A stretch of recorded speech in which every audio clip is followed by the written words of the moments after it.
Hello friends, once again welcome back to GK Guruji Telugu YouTube channel. Last వీడియోలో friends మనం fits India act దగ్గర నేర్చుకున్నాం. ఈ వీడియోలో కంపెనీ రూల్కి సంబంధించిన ఇంకో కొన్ని 5 యాక్ట్స్ మిగిలిపోయేవి, అవన్నీ మనం డిస్కస్ చేయబోతున్నాం. నెంబర్ 1 ఏంటి? Act of 1786. Number 2 chartered act of 1793. Number 3 chartered act of 1813.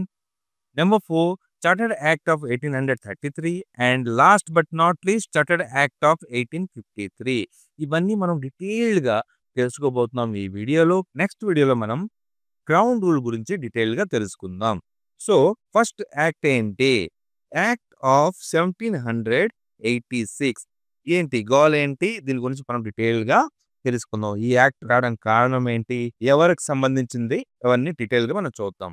1786లో lord Cornwallis ని గవర్నర్ జనరల్ ఆఫ్ బెంగాల్ గా అపాయింట్ చేయడానికి ప్లాన్ చేశారనమాట. ఎవరు? British government. ఎవరిని? లార్డ్ కార్న్వాలిస్ ని గవర్నర్ జనరల్ ఆఫ్ బెంగాల్ గా అపాయింట్ చేయడానికి చూశారు. లాస్ట్ వీడియోలో నేను first governor general of Bengal ని ఎవరిని చేశారో డీటెయిల్గా మనం డిస్కస్ చేసాం. ఎవరైతే ఆ వీడియో చూశారో ట్రై చేయండి, రికాల్ చేయండి. ఆ ఆన్సర్ ని కమెంట్ సెక్షన్ లో కమెంట్ పెట్టండి. First governor general of Bengal ఎవరయ్యారు? దాని తర్వాత లార్డ్ కార్న్వాలిస్ ఎవరిని రిప్లేస్ చేయబోతున్నారు? బ్రిటిష్ గవర్నమెంట్ లార్డ్ కార్న్వాలిస్ ని ఎవరిని రిప్లేస్ చేసి అపాయింట్ చేయడానికి చూస్తుంది. దాన్ని అపాయింట్ చేసే ముందు లార్డ్ కార్న్వాలిస్ 2 కండిషన్స్ పెట్టారు ఈ యాక్ట్ ప్రకారంగా. అవి ఏంటి? అవి బ్రిటిష్ గవర్నమెంట్ ఒప్పుకుందా లేదా అవన్నీ మనం డిస్కస్ చేయబోతాం అనమాట.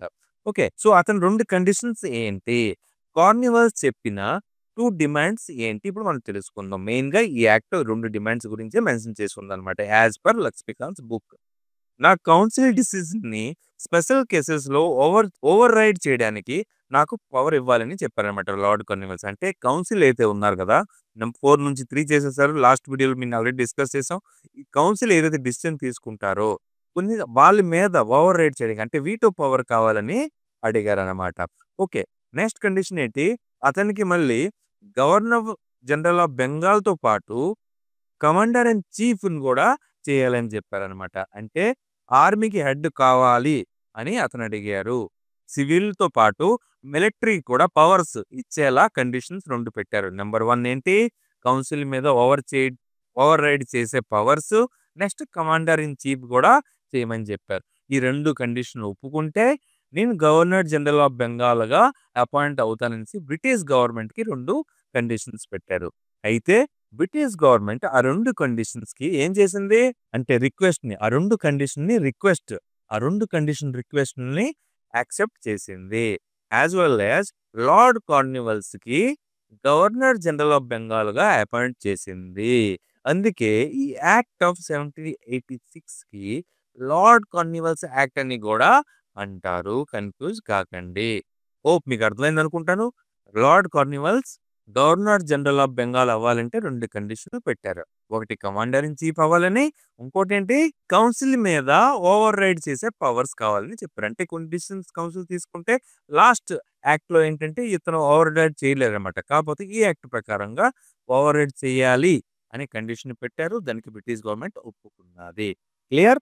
నెక్స్ట్ యాక్ట్ ఏంటి? Chartered act of 1793. ఇప్పుడు మనం చూద్దాం ఫ్రెండ్స్. ఈ యాక్ట్ లో బ్రిటిష్ గవర్నమెంట్ ఏం చేసిందనమాట, లార్డ్ కార్న్వాలిస్ కి ఇచ్చిన కౌన్సిల్ డిసిజన్ మీద ఓవర్ రైడ్ చేయడానికి ఒక పవర్ ఇచ్చింది కదా యాక్ట్ ఆఫ్ 1786 లో. ఈ యాక్ట్ లో ఇందులోనేమో దానికి ఏం చేసింది, ఎక్స్టెండ్ చేసేసింది అనమాట. అంటే ఫ్యూచర్ లో వచ్చిన అన్ని గవర్నర్ జనరల్స్ కి ఎవరైతే వస్తారో అందరూ, ఏ గవర్నర్ జనరల్ వచ్చినా వాళ్ళందరికీ కౌన్సిల్ డిసిషన్ మీద ఓవర్ రైడ్ చేసే పవర్స్ ఇచ్చారు.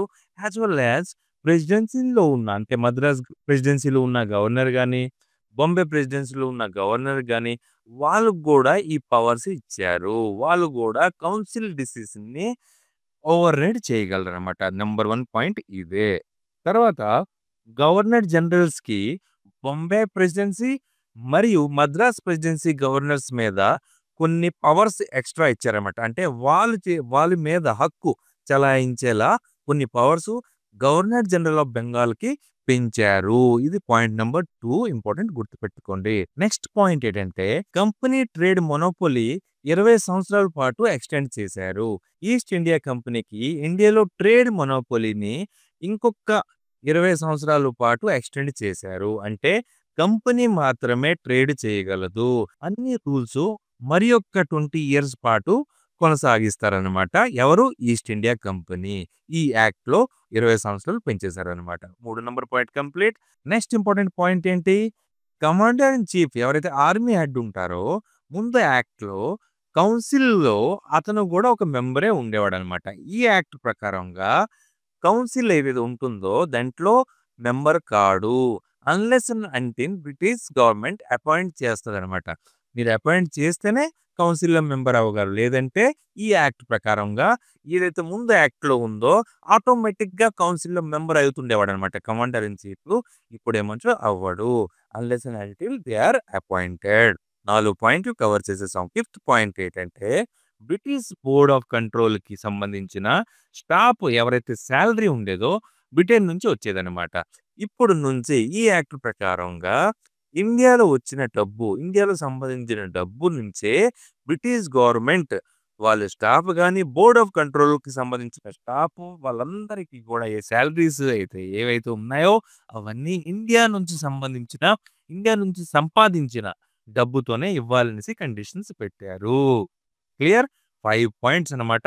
ఈ యాక్ట్ ప్రకారంగా ఇందులో అమెండ్ చేశారు. చార్టర్డ్ యాక్ట్ ఆఫ్ 1793లో ఈ 5 ఇంపార్టెంట్ పాయింట్స్. ఫ్రెండ్స్ ఇక్కడ నేను రాసాను కదా! షార్ట్‌గా రాసి పెట్టాను. మీరు బుక్ ఆల్రెడీ మీకు ఎక్స్‌ప్లెయిన్ చేశానన్నమాట నేను. బుక్ 100%గా మీ దగ్గర పెట్టుకోండి. లేదంటే పీడీఎఫ్ నేను ఆల్రెడీ టెలిగ్రామ్‌లో ఛానెల్‌లో పెట్టాను. దాన్ని చూసి ఏదైతే ఇంపార్టెంట్ పాయింట్స్ ఉంటాయో దాన్ని టిక్ పెడుతూ వెళ్ళండి. లేదంటే చాలా కష్టం. మీకు బ్రీఫ్‌గా ఎక్స్‌ప్లెయిన్ చేయాలనేసే నేను షార్ట్‌గా నోట్ రాసి పెట్టానన్నమాట ఇక్కడ. ఓకే. నెక్స్ట్ యాక్ట్ ఏంటి? Chartered act of 1813. ఇందులో ఏముందో ఇప్పుడు చూద్దాం. ఫ్రెండ్స్ ఈ యాక్ట్‌లో కూడా టోటల్‌గా ఇంపార్టెంట్ 5 పాయింట్స్ ఉన్నాయి. అవేంటో డిస్కస్ చేద్దాం. ఫస్ట్ పాయింట్ ఏంటంటే ఈస్ట్ ఇండియా కంపెనీకి ఇండియాలో ట్రేడ్ మీద ఉండే మొనోపొలీని ముగించారనమాట. అంటే ఇక్కడ చూడండి ఫస్ట్ పాయింట్‌లో మనం ఏం డిస్కస్ చేసాం? Extended the trade monopoly for 20 years అని చెప్పాను ఆల్రెడీ నేను. 20 ఇయర్స్ 1793 ఇక్కడ 7 ఇక్కడ 13 అంటే 20 సంవత్సరాలు అయిపోయింది కరెక్ట్‌గా. 20 ఇయర్స్ అయిపోయింది. నెక్స్ట్ యాక్ట్ వచ్చిందేంటి? Chartered act of 1833. అక్కడ ఏవైతే మొనోపొలీ ఇచ్చారో మీరే అన్ని ట్రేడ్ చేసుకోవచ్చని, బిజినెస్ చేసుకోవచ్చని ఇక్కడ దాన్ని ఏం చేశారు? క్యాన్సిల్ చేసేశారు.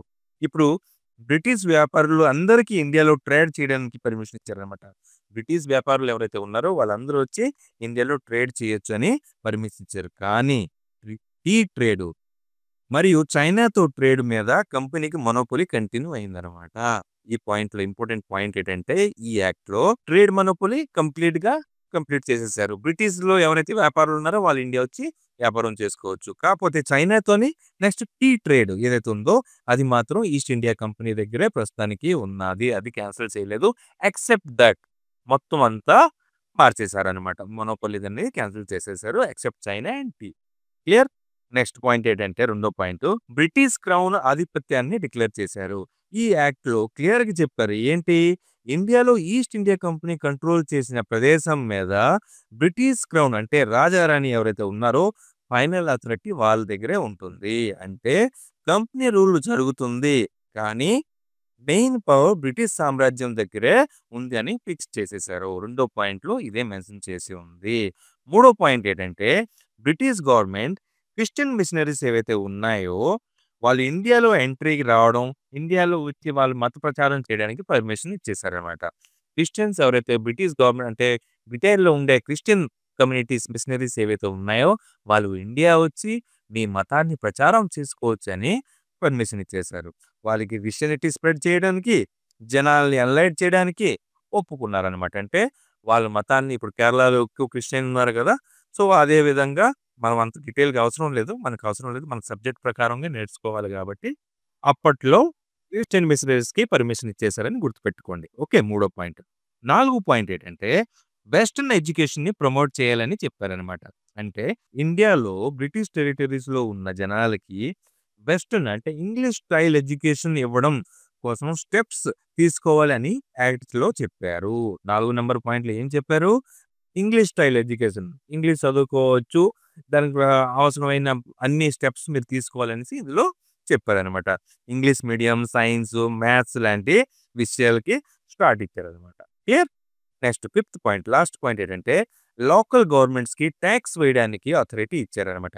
బ్రిటిష్‌లు బ్రిటిష్ రూల్‌లో ఉన్న లోకల్ ఇండియన్ గవర్నమెంట్స్ ఏవైతే ఉన్నాయో వారికి ట్యాక్స్ వేయడం మరియు ట్యాక్స్ ఇవ్వనోళ్ళ మీద పనిష్మెంట్ ఇచ్చే పవర్స్ కూడా ఈ యాక్ట్ ప్రకారంగా ఇచ్చారు. అదే ఈ 5 నంబర్ పాయింట్‌లో ఎక్స్‌ప్లెయిన్ చేశారనమాట.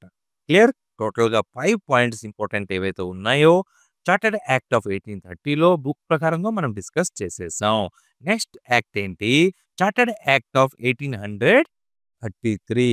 ఇది అయిన తర్వాత లాస్ట్ చార్టర్డ్ యాక్ట్ ఆఫ్ 1853. దాని తర్వాత మనం క్రౌన్ రూల్ చదువుకుందాం. ఓకే. సో ఇప్పుడు మనం చార్టర్డ్ యాక్ట్ ఆఫ్ 1833 చదువుదాం. ఇందులో కూడా కొన్ని ఇంపార్టెంట్ పాయింట్స్ ఉన్నాయి. ఎన్ని పాయింట్స్ ఏంటి ఇప్పుడు మనం డీటెయిల్‌గా చదువుకుందాం. ఫ్రెండ్స్, ఈ యాక్ట్ కూడా టోటల్‌గా 5 ఇంపార్టెంట్ పాయింట్స్ మెన్షన్ చేసి ఉన్నాయి. ఫస్ట్ పాయింట్ ఏంటంటే ఇప్పుడు దాకా ఉన్న గవర్నర్ జనరల్ ఆఫ్ బెంగాల్‌ని కన్వర్ట్ చేసి ఏం చేశారు? గవర్నర్ జనరల్ ఆఫ్ ఇండియాగా ప్రమోట్ చేశారనమాట. గవర్నర్ జనరల్ ఆఫ్ బెంగాల్‌ని ఇప్పుడు గవర్నర్ జనరల్ ఆఫ్ ఇండియాగా డిక్లేర్ చేశారు. ఆల్ సివిల్, మిలిటరీ పవర్స్ మొత్తం ఆయన చేతిలో పెట్టారనమాట. ఫస్ట్ టైం ఇండియా మొత్తానికి ఒకే గవర్నర్స్‌గా నియమించారు. అంటే గవర్నర్ జనరల్ ఆఫ్ ఇండియా అతనే మొత్తం ఇండియాకి గవర్న్ చేస్తారు. ముందంటే మద్రాస్ ప్రెసిడెన్సీలో ఉండరు, అతను వేరేగా. నెక్స్ట్ బాంబే ప్రెసిడెన్సీ అక్కడ ఒక గవర్నర్ వేరేగా ఉన్నారు కదా. ఇది ఈ యాక్ట్ ప్రకారంగా first time governor general of Bengal కాకుండా గవర్నర్ జనరల్ ఆఫ్ ఇండియాగా ప్రమోట్ చేశారు. First governor general of India ఎవరయ్యారు అని మీకు తెలిసే ఉంటుంది. ఆన్సర్ ఏంటి? Lord William Bentinck. తెలిసి ఉంటుంది. చాలా ఎగ్జామ్‌లో ఈ క్వెషన్ అడుగుతారు. చాలా చాలా ఇంపార్టెంట్. అండర్‌లైన్ చేసి పెట్టుకోండి. Who is the first governor general of India? Question వస్తే ఆన్సర్ ఏంటి? Lord William Bentinck. ఓకే. ఇతని చేతిలో సివిల్ ప్లస్ మిలిటరీ పవర్స్ మొత్తం అన్నీ పెట్టేశారు. మొత్తం బ్రిటిష్ గవర్నమెంట్ అండర్‌లో అన్ని టెరిటరీస్ మీద. నెక్స్ట్ ఇంపార్టెంట్ పాయింట్ ఏంటంటే బాంబే అండ్ మద్రాస్ ప్రెసిడెన్సీస్ పవర్‌ని కూడా సీజ్ చేసేశారు, తీసుకున్నారు. బాంబే మరియు మద్రాస్ ప్రెసిడెన్సీకి ఉన్న లా మేకింగ్, లెజిస్లేటివ్ పవర్స్ ఏవైతే ఉన్నాయో అవి కూడా లాక్కున్నారు. గవర్నర్ జనరల్ ఆఫ్ ఇండియాకి ఎక్స్క్లూజివ్ పవర్స్ ఇచ్చారు. బ్రిటిష్ ఇండియా మొత్తం కోసం అన్నమాట. బ్రిటిష్ ఇండియాలో ఏ టెరిటరీస్ పెద్ద పవర్‌లో ఉందో మొత్తంకి ఎక్స్క్లూజివ్ పవర్స్ అనేవి ఎవరికి ఇచ్చేశారు? గవర్నర్ జనరల్ ఆఫ్ ఇండియాకి ఇచ్చేశారు. నెక్స్ట్ ప్రీవియస్ లాస్‌ని రెగ్యులేషన్స్ అని పిలవాలి. ఇప్పుడు యాక్ట్స్‌ని చెప్పడం స్టార్ట్ చేశారనమాట. ఏవైతే ఉన్నాయో ఇప్పుడు దాకా అయ్యావో అవన్నీ లాస్‌ని, రెగ్యులేషన్స్ ఇప్పటి నుంచి యాక్ట్‌గా చెప్పడం ఈ యాక్ట్ ప్రకారంగా స్టార్ట్ చేసేశారు. నెక్స్ట్ మూడో పాయింట్ ఏంటంటే ఈస్ట్ ఇండియా కంపెనీని కమర్షియల్ బాడీ కాదని డిక్లేర్ చేసేశారు.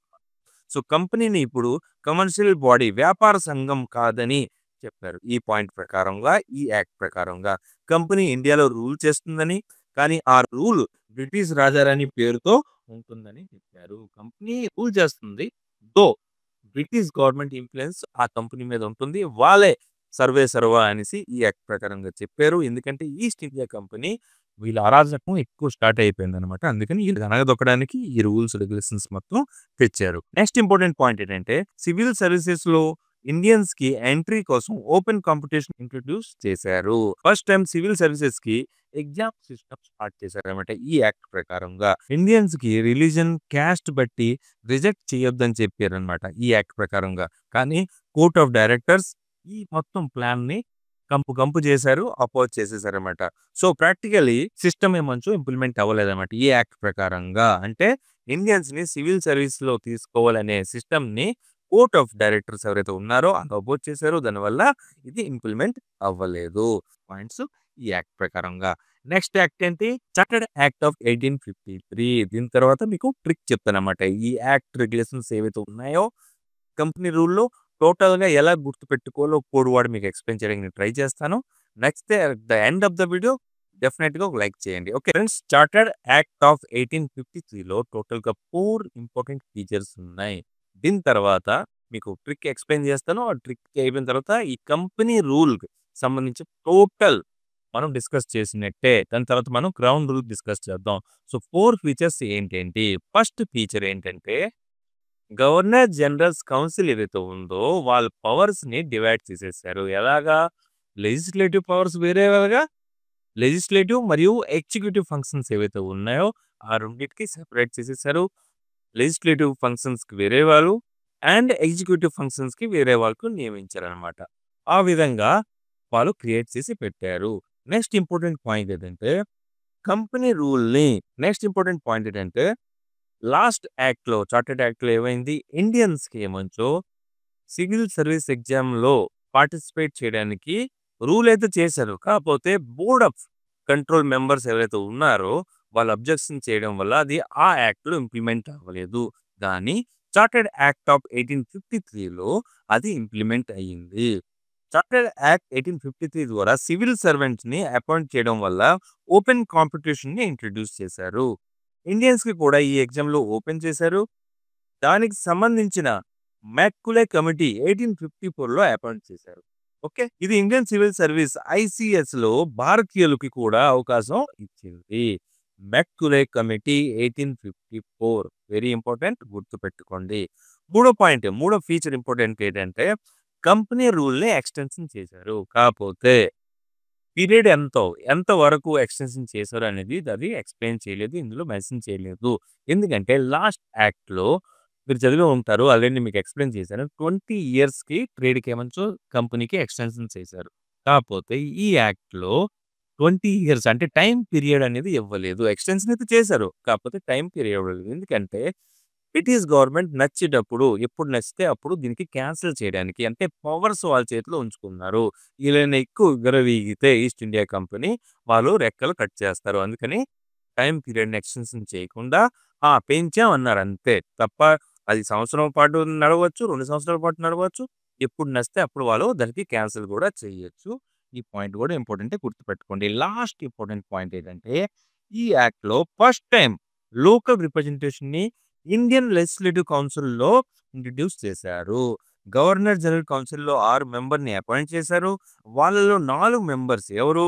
Madras, Bombay, Bengal and Agra provincial government appoint చేశాయి. ఇది లోకల్ వాయిస్‌ని పార్లమెంట్‌లో రిప్రజెంట్ చేయడం కోసం చేసిన ఒక ఇంపార్టెంట్ స్టెప్ అన్నమాట. సో, ఇవేమంటే టోటల్‌గా 4 ఇంపార్టెంట్ పాయింట్స్ చాలా important as per chartered act of 1853. ఇప్పుడు మనం ట్రిక్ చూద్దాం. ఇవన్నీ ఎలా గుర్తుపెట్టుకోవాలో ఒక ట్రిక్ చూద్దాం. ట్రిక్ ఏంటంటే Raja and Pitt called clever Chintu in cool constitution. Raja and Pitt called clever Chintu in cool constitution. ఇక్కడ రాజా అనగా మీకు ఏం గుర్తుకొస్తుంది? రెగ్యులేటింగ్ యాక్ట్ 1773 అని గుర్తుకొస్తుంది. అండ్ అనగా మీకు ఏం గుర్తుకొస్తుంది? అమెండింగ్ యాక్ట్ 1781 అని గుర్తుకొస్తుంది. తర్వాత పిట్ అనగానే మీకు పిట్స్ యాక్ట్ అని గుర్తుకొస్తుంది 1784. కాల్డ్ అనగానే మీకు Cornwallis powers act of 1786 act of 1786 అని గుర్తుకొస్తుంది. క్లెవర్ అనగా మీరు బట్ క్లెవర్ అంటే సీనే గుర్తుపెట్టుకోండి. కాల్డ్ అనగా C Cornwallis power act. Okay. Next clever అనగా C starting chartered act. Next మరి చింటూ స్టార్టింగ్ ఏముంది సి చార్టర్డ్ యాక్ట్. ఇన్ కూల్‌లో ఏముంది ఫస్ట్ లెటర్ సి కాబట్టి ఇది కూడా చార్టర్డ్ యాక్ట్. సో, 1833 అయిపోయినట్టుగా. నెక్స్ట్ కాన్స్టిట్యూషన్ అంటే మళ్ళీ ఇంకో చార్టర్డ్ యాక్ట్ కదా! సో, 1853 ఈ విధంగా మీరు అన్ని రెగ్యులేషన్స్ అండ్ యాక్ట్ ఈ చిన్న సెంటెన్స్‌తో గుర్తుపెట్టుకోవచ్చు. ఏంటి? Raja and Pitt called clever Chintu in cool constitution. Okay. So, ఈ విధంగా మనం కంపెనీ రూల్‌ని కంప్లీట్ చేసేసాం. నెక్స్ట్ రూల్ ఏంటి? Crown rule. నెక్స్ట్ వీడియోలో మనం క్రౌన్ రూల్‌ని డిస్కస్ చేద్దాం డీటెయిల్డ్‌గా. Step by step, concept by concept.